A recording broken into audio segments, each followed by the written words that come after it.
খবর বাংলা। ব্লকে 11টি পঞ্চায়েতগুলিতে ছানা দেওয়া হয়েছিল।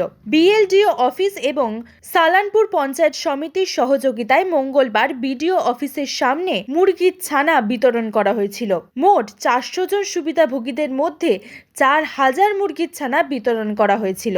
সালানপুর ব্লক গ্রুপের দেবজানা বিশ্বাস, সালানপুর পঞ্চায়েত সমিতির চেয়ারম্যান কৈলাস পাটি মণ্ডল, ভাইস প্রেসিডেন্ট বিদ্যুৎ মিশ্র, বেলডো শুভাশিস পাল, সমাজকর্মী ভোলা সিংহ এবং আরও অনেক বিশিষ্ট ব্যক্তিরা বিতরণ অনুষ্ঠানে উপস্থিত ছিলেন।